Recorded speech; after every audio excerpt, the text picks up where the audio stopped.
the true guardian of the lighthouse. The very first storm that truly shook the life Silas had built for himself wasn't one of crashing waves. It was a sudden, deafening silence. Silas, a man whose character felt as solid as the granite of the peninsula he called home, was the dedicated keeper of the Oakhaven Lighthouse. His days were a rigid, predictable ceremony, up before the sun to maintain the enormous lamp, a solitary bite of coffee and toast, then the long, empty afternoon spent on upkeep and paperwork. He'd lived this life for 20 years, and the quiet song of the ocean, the perfect rhythm of the light, had been his only trusted companions. The arrival of the anchor. That is, until the dog.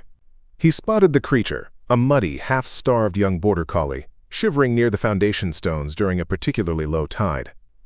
It wasn't the frantic shaking that pulled Silas's gaze, though. It was the dog's eyes.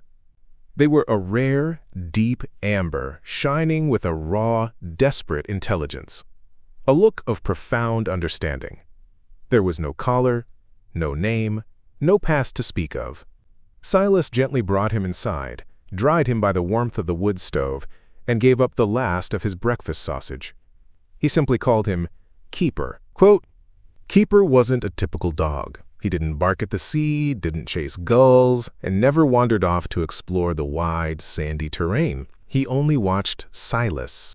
It was a silent, intense, and utterly unshakable devotion. A quiet, perfect duet. The lighthouse, which had always felt like a lonely monologue for Silas, transformed into a quiet, perfect duet. Keeper established his own routine, one that perfectly mirrored Silas's, but amplified by his own deep loyalty. When Silas climbed the 100-step winding iron staircase to the lantern room, Keeper followed, his paws light on the cold metal. He would lie patiently on the floor, head settled between his front paws, watching while Silas polished the huge Fresnel lens. He wasn't so much guarding the light as he was guarding the man who guarded the light. When Silas would sit at his old, worn desk to write the daily log, Keeper would gently place his warm body against Silas's feet. If Silas fell quiet for too long, lost in the heavy isolation that sometimes threatened to consume him, Keeper would lightly nudge his hand with a wet nose, a soft, physical anchor pulling Silas back to the present. The few people who occasionally made the chartered trip out to the lighthouse, Coast Guard officers, supplied delivery crews, noticed the change instantly. Silas, who was notoriously quiet and often gruff, had definitely softened.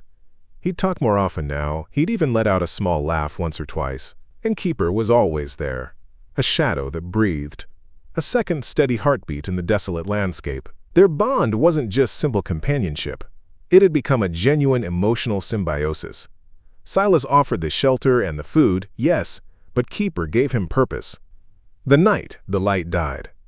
5 gentle years passed in this manner.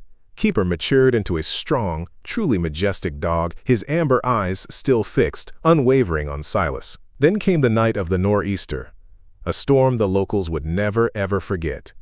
The wind didn't just howl, it screamed, like 1,000 angry spirits trying to rip the tower straight from the rock.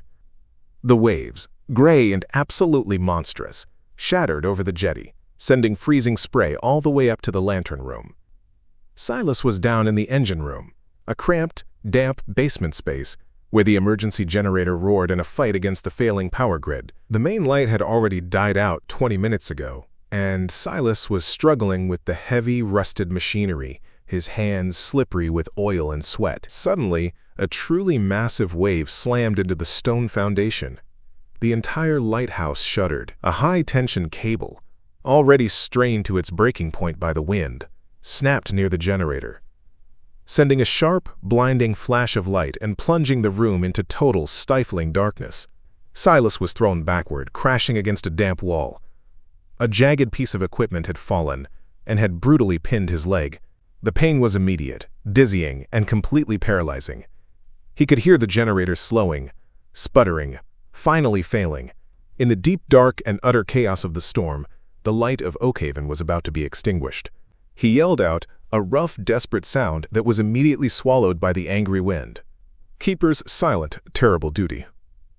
Keeper, who had been settled on the landing just above the engine room, instantly heard the crash. He didn't make a sound, didn't whine, and didn't panic. His loyalty, honed by years of silent routine and duty, took over entirely. He scrambled down the steps and found Silas struggling in the deep darkness. Keeper tried to pull at Silas's thick sleeve, but the man was too heavy, his leg hopelessly trapped. Silas, fighting the terrible blinding pain, grasped what Keeper was trying to do. "No, boy, no," Silas gasped, using all his strength to push the dog away. "The light! Go to the light!" Quote. Keeper paused, looking at the agonizing fear etched into his master's face.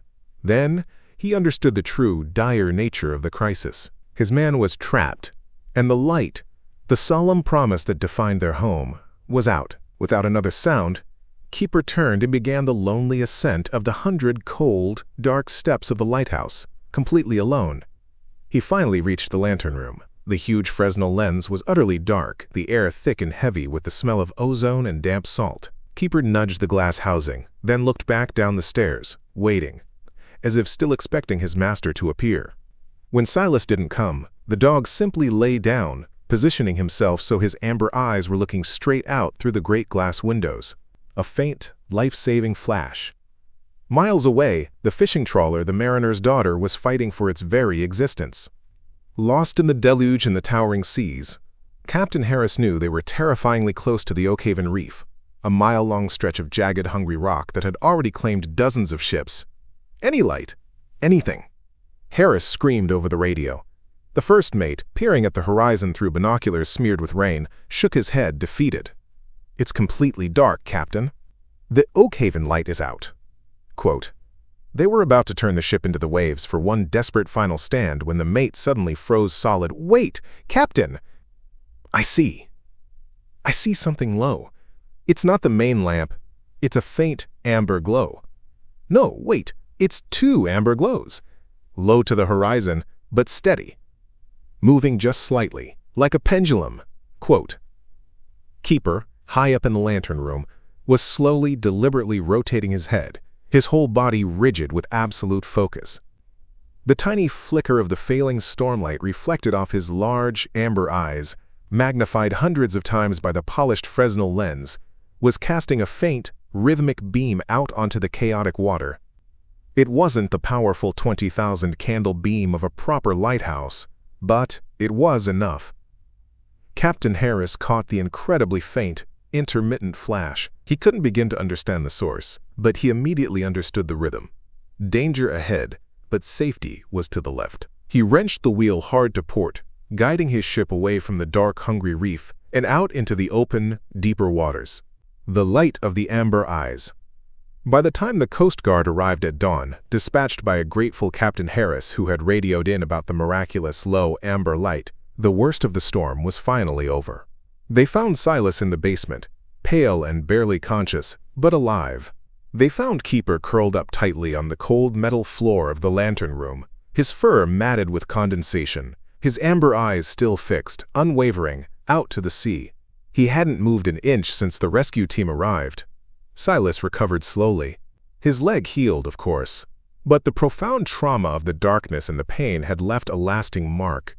He knew, deep in his soul, that he was no longer alone in his sacred duty. When he finally returned to the lighthouse, his movements stiff and slow, Keeper was waiting. Silas climbed the stairs, slower now, and when he reached the lantern room, he didn't check the lens or the kerosene first. He simply sat down, and Keeper instantly nestled his head into Silas's lap. Silas scratched the dog tenderly behind the ears and looked out at the tranquil post-storm sea.